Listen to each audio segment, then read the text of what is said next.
Imagine a world without the Chevy Volt. Mm, Like, not just the car itself, yeah, but the innovation it represents. right. That's what's at stake when we talk about saving and investment. Uh-huh. The engines that drive progress. Absolutely. You've given us a fascinating stack of economics lectures, Yeah. and we're diving deep into how saving, investment, and the real cost of borrowing money are all intertwined. Okay. And get this. Yeah. During the Great Recession, the U.S. actually had negative savings overall. Wow. We'll unpack how that's even possible and what it means. What's fascinating is that we often hear about investment in the news, Right, yeah. but it's not just about buying stocks on Wall Street. So if I buy a share of General Motors, Yeah. does that really help them build a new car factory? Not directly. Gotcha. True economic investment is about creating new capital factories, equipment, research and development, Right. even education, the Right. things that boost productivity and allow an economy to grow. Buying and selling existing stock is more about financial investment. Right. Important for markets, Yeah. but it doesn't directly translate to a company like GM having the resources to build that factory. Okay, so how do companies get the funds to invest in those things? Right. These lectures really hammer home the point that saving is the foundation. Absolutely. Every dollar saved, Okay. whether it's tucked away in a savings account, Mm-hmm. retained by a company as earnings, Right. or even a government surplus, Okay. becomes a potential source of investment capital. Okay. No saving, no investment. It's that simple. But isn't it more complicated than that? Yeah. The lectures also talked about the U.S. borrowing from other countries to fund investment. That's where the balancing act comes in. Okay. For a long time, the U.S. has relied heavily on foreign borrowing to fuel its investment needs. Right. Whether that's sustainable in the long run is a question economists grapple with constantly. And what about government spending? Oh, yeah. Does that affect saving and investment? Absolutely. Okay. When the government runs a deficit, it's essentially eating up savings, Right.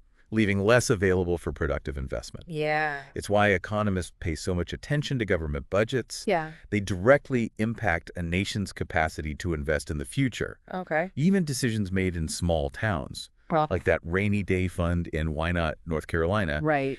contribute to this bigger picture of national savings. Now let's talk about the real cost of borrowing money. Okay. I feel like there's more to it than just the interest rate you see advertised. You're absolutely right. Okay. The lectures highlight a fascinating example. Mm-hmm. In September 1978 and January 1983, interest rates were both around 8.6%. Wow. But it was actually much more expensive to borrow in 1983. That doesn't seem to make sense. Right. Help me understand this. The answer lies in the real rate of interest, Okay. which takes inflation into account. Okay. You see, if prices are rising faster than the interest you're paying, You're actually losing purchasing power over time. so the real rate of interest is like adjusting the price tag for inflation. Exactly. Okay. In 1978, inflation was high. Okay, So that 8.6% interest was practically eaten up by rising prices. got it. By 1983, inflation had cooled, Right. making that same 8.6% feel much more expensive. So even if two loans have the same interest rate, Yeah. the one in a period of higher inflation is actually less expensive Yeah. because the real rate is lower. That's right. Okay. The real rate tells you how many actual goods and services you gain or lose when saving or borrowing. Right.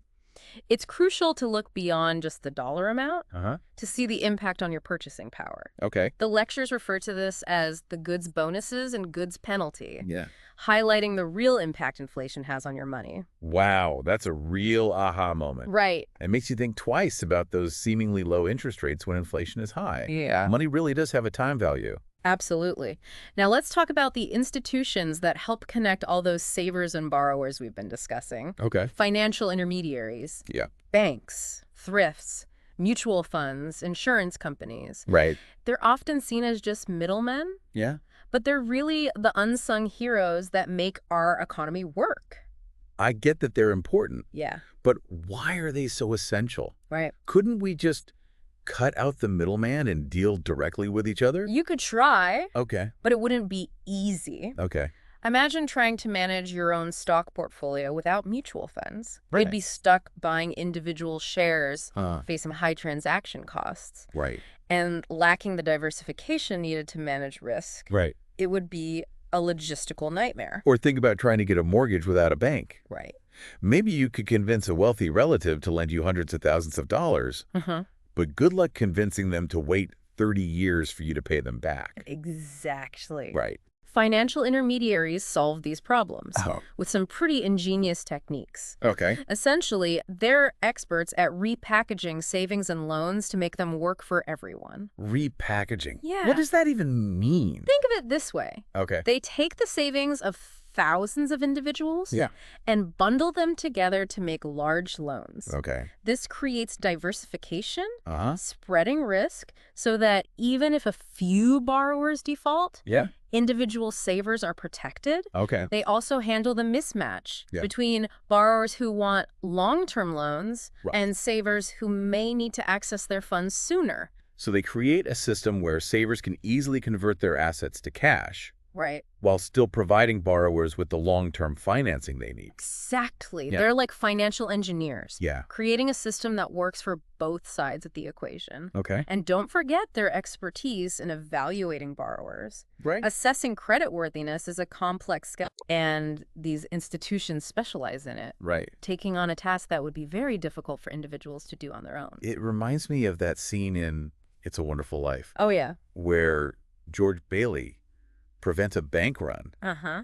by explaining to panicked depositors that their money isn't just sitting in a vault. Right. It's out there helping people buy homes and build businesses. Yeah. It really highlights how crucial banks are to the economy. That's a great example. Yeah. It also shows how banks, despite their importance, Mhm. can be fragile. Right. They lend long-term, Yeah. but often borrow short-term, Right. which makes them vulnerable. Got If everyone tries to withdraw their money at once. Right. It's a reminder of why smart regulation is so important in the banking sector. Speaking of banks, these lectures dove into something I found really interesting. Okay. The idea that commercial banks actually create money. Right. I always thought of banks as more like vaults, Uh-huh. just safeguarding our deposits. Yeah. How is money creation even possible? It's all thanks to something called fractional reserve banking. Okay. When you deposit cash into a bank, Uh-huh. they're required to keep a certain fraction of it on reserve, Okay. usually around 10%. Okay. The remaining 90% can be loaned out. So that loan becomes a new deposit for someone else Okay. who can then spend it. Yes. Okay. And that spending creates another deposit, Uh-huh. which can be partially loaned out again. Okay. It's a chain reaction Right. where that initial deposit ripples through the economy, Yeah. creating new money along the way. So banks aren't just holding our money. Right. They're actively multiplying it through lending. Exactly. But who determines how much of that initial deposit they have to hold back? That's where the Federal Reserve or the Fed comes in. Okay. They set reserve requirements for banks, Uh-huh. determining how much money can be created with each new deposit. Good. They're kind of like the conductor of the entire financial orchestra, Yeah. wielding immense power over interest rates and the money supply. The lectures describe the Fed as the banker's bank, Yeah, but their role can seem pretty mysterious. right. Can you unpack that a bit more? The Fed provides various services to commercial banks, Okay. but their most important role is setting monetary policy. Right. They don't work directly with individuals, Uh-huh. but their decisions influence the entire economy. Yeah. Think of them as the ultimate power broker in the financial system, Okay. influencing everything from interest rates to inflation. And what about the government's role? Hmm. Do they have any influence over what the Fed does? That's a tricky question. Okay. The Fed is designed to be independent of political pressure, Uh-huh. but the government certainly plays a role. Okay. For example, the Treasury Department issues the bonds Right. that the Fed buys and sells as part of its open market operations, Okay. which are one of their main tools for managing the economy. Okay, let's dive into these open market operations. I know it has something to do with buying and selling bonds, Mm-hmm. but how does that actually affect the economy? It's all about controlling the money supply. Okay. When the Fed buys bonds, Uh-huh. they inject money into the system, Right. which typically lowers interest rates But- and encourages borrowing and investment. Uh-huh. This can stimulate economic growth. Yeah. Conversely, selling bonds takes money out of circulation, Right. raising rates, Yeah. and can cool down an overheating economy. So the Fed can step in and influence the economy, Right. almost like fine-tuning an engine. That's a good analogy. Yeah. And their balance sheet, Right. a record of their assets and liabilities, Yeah. can reveal a lot about their activities. Okay. For example, we see that the Fed holds a massive amount of U.S. Treasury bonds, Uh-huh. a legacy of their efforts to manage the economy Right. through various crises over time. So when we hear about the government printing money, Uh-huh. is that essentially the Fed creating new money to buy those bonds? That's one way to think about it. Okay. The Fed can create new money to purchase bonds from the Treasury, Right. effectively financing government spending. Okay. They can also sell bonds to reduce the money supply and curb inflation. Right. It's a powerful tool Yeah. that can be used to influence a wide range of economic conditions. It's amazing to see how all these pieces fit together, It is. from individual savings decisions Yeah. to the actions of the Federal Reserve. Uh-huh. Everything seems so interconnected. It is a very complex system. Right. And understanding how all the players interact Mm-hmm. is crucial for understanding how our economy functions. Speaking of understanding how things work, Yeah. these lectures spent some time on the concept of present value. Oh, right. I remember them using the example of twins, Pat and Jean, Uh-huh. and their grandmother's savings bond. Ah, yes. A classic illustration of the time value of money. Jean's share of the bond will be worth $5,000 in 10 years. Okay. Pat wants to buy her share. Yeah. But how much should he pay for it today? Right. It seems like figuring out a fair price is pretty tricky. That's where present value comes in. Okay. It helps us understand that money today Yeah. is worth more than the same amount of money in the future. Okay. Because you could invest that money today and earn interest. So Pat can't just offer Jean $2,500 today, Right. even though that's half of what the bond will be worth in 10 years. Exactly. He needs to consider what he could earn with that money over time. Present value is essentially reverse engineering compound interest. Okay. It provides a formula Yeah. to calculate that fair price, Okay. taking into account the potential interest that could be earned during that time. So if Pat wants to be fair, Yeah. he needs to offer Jean an amount today. Right?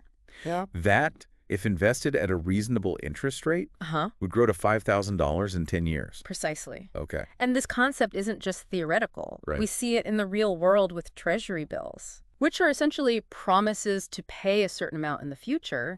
They're consistently traded at a discount to their face value Right. because investors factor in the time value of money. This is all starting to make a lot more sense now. Good. Present value really is a powerful tool. It is. It can help individuals make informed decisions about saving and investing. Absolutely. But it also underpins how we value everything from bonds to companies. Exactly. We've covered a lot of ground so far, from the importance of saving and investment to the role of financial institutions and even how the Fed influences the economy. But these lectures didn't shy away from the fact that the world of finance is full of uncertainty. It makes me wonder how we can even begin to make smart financial decisions when we can't predict the future. That's a question that has puzzled economists and investors for centuries. And while we can't eliminate uncertainty entirely, we can learn to navigate it by understanding some key concepts like probability and expected value. I remember the lectures used a simple example, rolling a die, to illustrate these concepts. Can you refresh my memory on that? Imagine a game where each face of the die represents a different financial outcome. Okay. Some faces lead to gains, others to losses.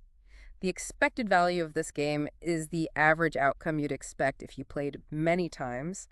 It's calculated by weighting each potential outcome by its probability. So if the die is fair, each face has a 16 chance of landing up. You'd multiply each potential gain or loss by that 16 probability and then add them all up to get the overall expected value. It's exactly. If the expected value is 0, we call it a fair game. If it's positive, it's in your favor, negative, and the house has the edge, which is why casinos can afford to stay in business. It makes those casino games seem a little less appealing when you put it that way. But how does this apply to real-life financial decisions? The lectures use the example of a toy store owner deciding how much inventory to order for the holiday season. Right. They face uncertainty about consumer confidence, which will directly impact their sales. So it's like they're rolling the dice on the economy. A strong economy means happy shoppers and strong sales, but a weak economy could leave them with shelves full of unsold toys. Precisely. They have two basic strategies: aggressive stocking up on the hottest new toys, or conservative sticking with a smaller selection of tried and true items. Each strategy has a different expected payoff and level of risk depending on how the economy performs. So the toy store owner has to weigh the potential for profit against the risk of losses. It's not as simple as just picking the strategy with the highest potential payout. That's right. The aggressive strategy has a higher potential profit, but is much riskier. Big profits if the economy booms, but potentially big losses if things go south. The conservative strategy offers a lower potential profit, but provides more protection in a downturn.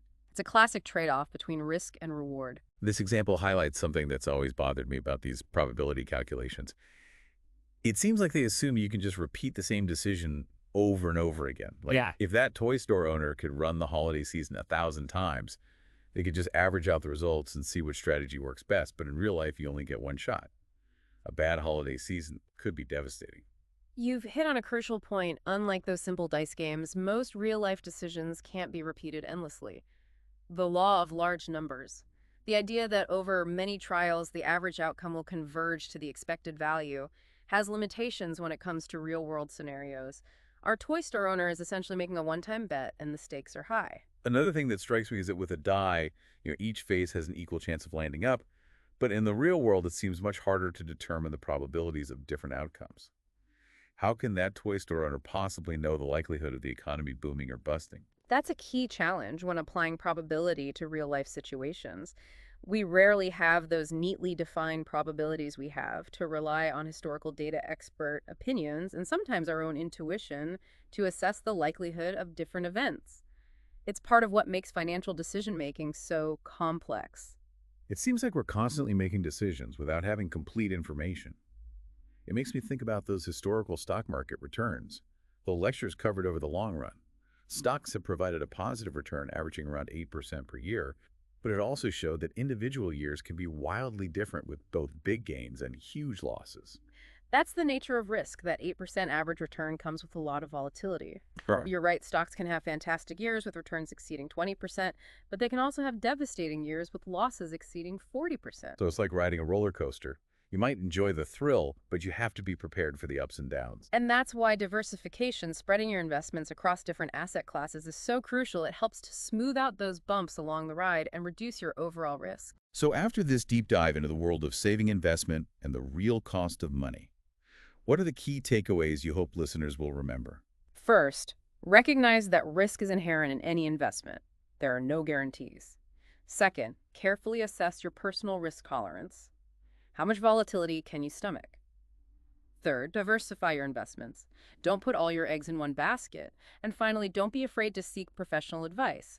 A financial advisor can help you navigate the complexities of the financial world and create a plan that aligns with your goals and risk tolerance. It's a powerful reminder that knowledge is our best defense against uncertainty.